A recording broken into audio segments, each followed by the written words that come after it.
Hallo zusammen, ich begrüße euch zu einem neuen Video. Ich freue mich sehr, dass ihr heute wieder mit dabei seid. Im heutigen Video möchte ich mit euch über ein paar kleine Angewohnheiten sprechen, die ich mir in den letzten 1-2 Jahren zugelegt habe, die meinen Alltag um einiges erleichtern. Vor allem betrifft das Ganze so die Ordnung und Sauberkeit bei mir zu Hause in der Wohnung. So ein paar klitzekleine Sachen, die eigentlich total simpel sind und auch nicht besonders viel Zeit in Anspruch nehmen, die aber wirklich mein Leben, um es mal überspitzt zu sagen, mein Leben verändert haben. Vielleicht ist das Ganze ja auch hilfreich für euch, wenn ihr das gleiche Problem habt, wie ich es früher hatte.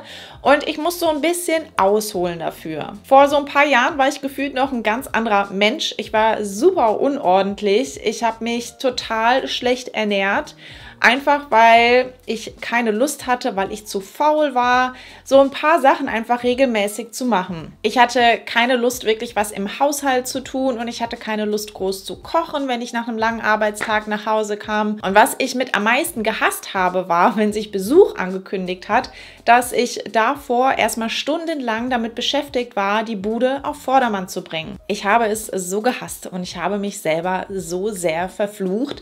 Warum räumst du die Sache nicht einfach direkt weg? Dann hättest du jetzt nicht so einen Stress und müsstest hier jetzt nicht stundenlang hier alles in der Bude aufräumen. Mich hat das gestört. Mich hat es sehr gestört, dass Sachen auch irgendwie rumlagen, da wo sie nicht hingehören. Aber trotzdem war ich einfach zu faul und zu müde und zu antriebslos, um sie direkt wegzuräumen. Und dann wurde ich Mama. Was hieß, dass nicht nur mein Kram jetzt hier rumlag, sondern auch noch Spielzeug und alles, was mein Sohn sonst noch aus irgendwelchen Schubladen und Schränken rausgeholt hat. Ich war extrem genervt, wenn ich morgens in so ein Chaos schon reingestolpert bin, weil abends einfach keine Lust mehr da war, um das aufzuräumen.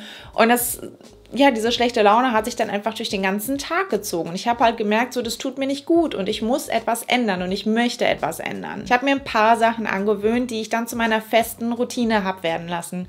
Und das ist halt so der Trick irgendwie. Sachen zur Routine werden lassen. Sich wirklich eine Zeit lang, muss man sich vielleicht wirklich erstmal selber anspornen und dazu prügeln, jetzt irgendetwas zu machen. Aber sobald es zur Routine geworden ist, braucht man das. Und seit ich das habe, geht es mir einfach wirklich viel, viel besser. Mittlerweile ist es zu einem gewissen Grad immer ordentlich zu Hause. Es ist immer sauber zu Hause. Es ist nicht so, dass es vorher hier Messi-Ausmaße hatte, aber alles noch im Rahmen, aber trotzdem so, dass es mich gestört hat. Und ich habe mich über mich selber geärgert. Deswegen habe ich mir Sachen angewöhnt, beziehungsweise wollte Sachen zu meiner Routine werden lassen. Und diese Sache möchte ich heute mit euch teilen.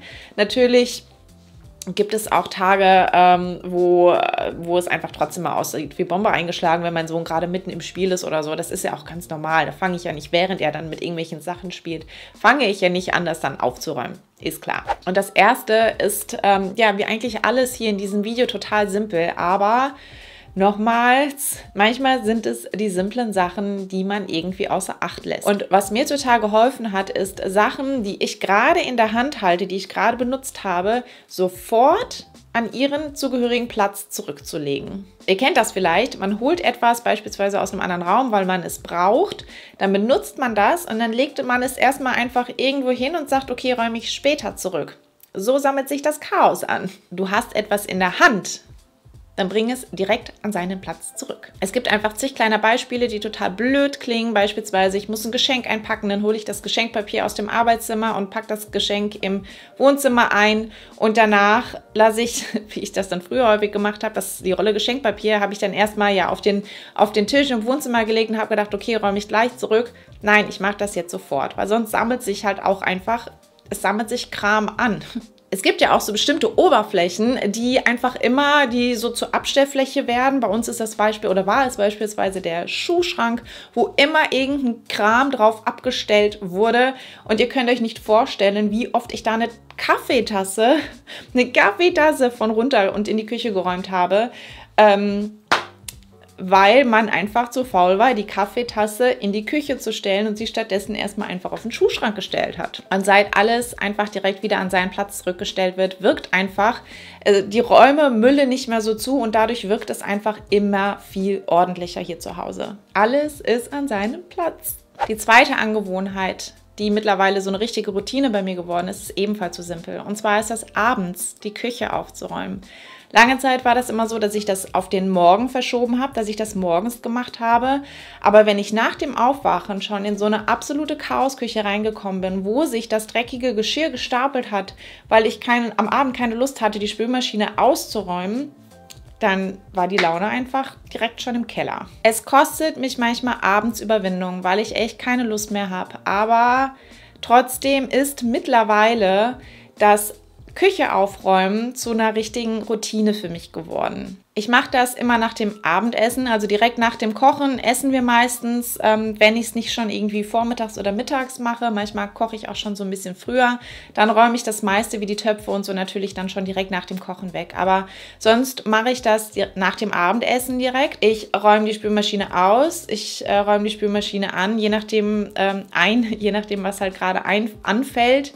Und was auch ganz, ganz wichtig ist, was einfach fürs Bild der aufgeräumten Küche für mich so wichtig ist, ist, dass die Spüle freigeräumt ist. Das heißt, dass ich nicht nur die Töpfe spüle, sondern dass ich sie auch direkt abtrockne, wegräume und die Spüle sauber mache. Und ich finde, wenn so die Spüle in der Küche am Abend sauber ist, es gibt Besseres, ja schon. Aber das ist schon ziemlich geil. Es sind dann abends vielleicht so 15 bis 20 Minuten, die ich damit verwende, die Küche aufzuräumen. Und ich mache mir dabei immer Musik an und mein Sohn, manchmal selten spielt er dann alleine, aber meistens beschäftigt sich dann mein Mann mit ihm und spielt dann ein bisschen mit ihm und irgendwann komme ich dann dazu, wenn ich mit der Küche auch fertig bin und ich liebe diese Routine mittlerweile wirklich. Der dritte Punkt, der mir wirklich so sehr geholfen hat, ist ein Putzplan. Dazu habe ich schon mal ein ganz eigenes Video gemacht, da habe ich euch dabei mitgenommen, wie ich den Putzplan erstellt habe.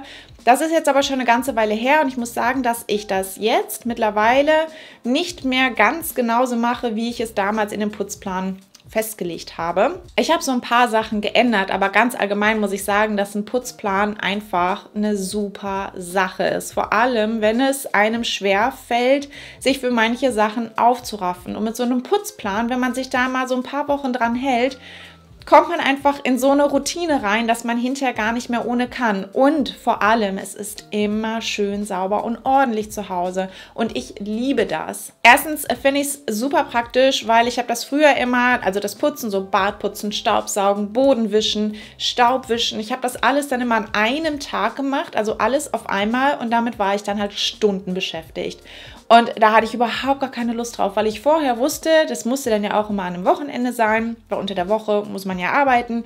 Und dann war ich immer total genervt davon, dass ich jetzt mein schönes Wochenende damit verbringen muss oder sagen wir mal 3-4 Stunden meines schönen Wochenendes damit verbringen muss, hier zu putzen. Überhaupt gar keinen Bock. Zweitens ist es so, dass ich bei manchen Sachen einfach den Überblick verloren habe. Ich weiß nicht, ob es euch auch manchmal so geht. Es gibt ja Sachen, die fallen natürlich täglich an. Küche aufräumen, beispielsweise Betten machen. Natürlich.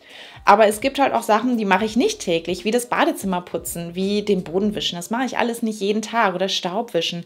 Und manchmal habe ich einfach den Überblick verloren, wann habe ich jetzt das letzte Mal das Badezimmer nochmal geputzt und habe dann gemerkt, okay, ist dringend nötig. Das ist jetzt schon länger als eine Woche her. Und mit Putzplan passiert das nicht.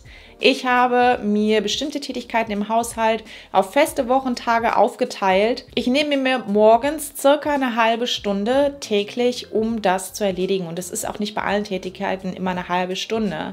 Badputzen, ja, das dauert ein bisschen länger. Küche aufräumen fällt ja jetzt morgens weg. Das mache ich ja jetzt abends und dafür mache ich dann morgens die anderen Sachen, was anfällt. Generell aufräumen, Betten machen und so verrichten und so weiter, fällt da natürlich mit rein. Das ist eine tägliche Sache, aber an einem Tag putze ich das Bad, an einem Tag wische ich die Böden nochmal richtig. Ihr versteht, was ich meine, glaube ich. Wenn ihr möchtet, nehme ich euch gerne mal eine Woche bzw. 5 Wochentage exemplarisch dabei mit bei meiner Morgenroutine und zeige euch von montags bis freitags, wie mein Putzplan aussieht, was ich an welchem Tag, an welchem Morgen mache. Und schneide das dann alles zu einem Video zusammen. Also schreibt das sehr gerne in die Kommentare, wenn ihr da Interesse zu habt. Und überhaupt, wenn euch das Video gefällt, bitte einen Daumen nach oben geben und auch gerne ein paar liebe Worte hinterlassen, weil mich das ganz doll unterstützt. Kennt ihr auch den großen Sack oder Korb mit sauberer Wäsche, die noch gefaltet und weggeräumt werden muss. Steht das bei euch auch immer mehrere Tage rum, bis es dann endlich mal angegangen wird? Zumindest war das bei mir früher so. Der große Ikea-Sack mit sauberer Wäsche, der tagelang rumstand, hat mich extrem genervt. Trotzdem habe ich es irgendwie nie gemacht, dass ich angefangen habe, die Wäsche zu falten, weil irgendwann, es wird ja auch immer mehr, ne? Also es wird ja nicht weniger Wäsche. Und irgendwann war dann der Berg in diesem Ikea-Sack immer so viel, dass ich schon von vornherein gesagt habe, boah, nee, ich habe keinen Bock. Aber ich habe eine Sache geändert, dass das nicht mehr passiert. Und zwar auch wieder so simpel. Ich falte die Wäsche direkt vom Wäscheständer runter. Das heißt, ich packe gar nicht die trockenen Sachen in so einen Sack oder in einen Wäschekorb rein, sondern falte das direkt runter vom Wäscheständer, zumindest die Sachen, die nicht gebügelt werden müssen. Und jetzt mal ganz ehrlich, ich bügele eigentlich nie. So kommt der Sack, der mir immer ein schlechtes Gewissen bereitet hat, wenn ich an ihm vorbeigelaufen hat, gar nicht mehr zustande. Und ich mache das jetzt so, wenn Wäsche gewaschen ist und bevor ich überhaupt wasche, gucke ich natürlich, okay, ist das jetzt trocken auf dem Wäscheständer, habe ich überhaupt Platz für die frische Wäsche, ist klar. Und wenn ich neu gewaschen habe und das aufgehängt werden muss, stelle ich mich hin, auch wenn es mich in dem Moment Überwindung kostet, und ich falte diese Sachen vom Wäscheständer direkt runter, räume es in den Schrank und hänge direkt die neue Wäsche auf. Funktioniert für mich persönlich viel, viel besser. Und ein weiteres großes Plus, nämlich eine Sache, die mich auch immer genervt hat, war dann in diesem riesengroßen Ikea-Wäschesack nach einer frischen Unterhose zu suchen, weil keine mehr im Schrank waren, nach Socken zu suchen. Das war das Schlimmste, dann 2 passende Socken in diesem Sack zu finden, weil im Schrank waren keine mehr. Oh, das entfällt, das haben wir nicht mehr. Der letzte Punkt ist eigentlich keine Angewohnheit, muss ich ganz ehrlich sagen, sondern es ist ein kleiner Haushaltshelfer, der, ich finde, einfach Gold wert ist. Deswegen nehme ich ihn doch nochmal mit in dieses Video rein.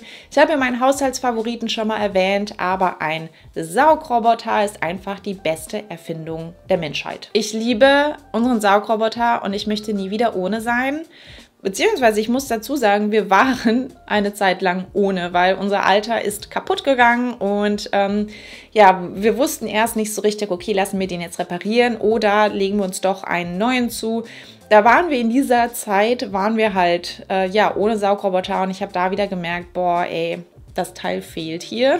Den großen Staubsauger aus dem Schrank holen und ich muss sagen, so die ganze Bude staubsaugen ist einfach zeitaufwendig und vor allem ist es auch fast so ein kleiner Kraftakt, muss man ganz ehrlich sagen. Ich weiß nicht, ob es euch auch so geht. Ich bin danach immer völlig mit den Nerven am Ende und durchgeschwitzt. Und wir haben dann gesagt, wir kaufen einen neuen und wir haben uns für einen, wir hatten vorher Vorwerk, und wir haben uns jetzt für einen von Xiaomi entschieden, der nämlich auch eine Wischfunktion hat. Beste. Und der Saugroboter läuft bei uns 3-mal die Woche. Wir haben das fest eingeplant. Man kann ja so feste Zeitpläne machen. Montags, Mittwochs, Freitags läuft bei uns der Saugroboter und montags und freitags mit Wischen und mittwochs ohne Wischen. Nie wieder ohne. Ich sag's euch. Es ist immer... Der Boden ist immer gestaubsaugt, ohne dass man selber irgendeinen Handschlag machen muss, außer vielleicht ein paar Sachen hochstellen. Also so die kleinen Spielzeuge und so, die stelle ich hoch. Wobei ich auch sagen muss, dass der Xiaomi viel besser mit Gegenständen auf dem Boden zurechtkommt als unser alter Vorwerk. Unser Vorwerk kam beispielsweise überhaupt nicht damit zurecht, wenn der Wäscheständer da stand. Der musste immer hochgestellt werden und das schafft der neue schafft das ohne Probleme. Und unseren großen Staubsauger hole ich mittlerweile wirklich so gut wie gar nicht mehr raus. Eine Riesenhilfe im Haushalt. Wie gesagt, nie wieder ohne.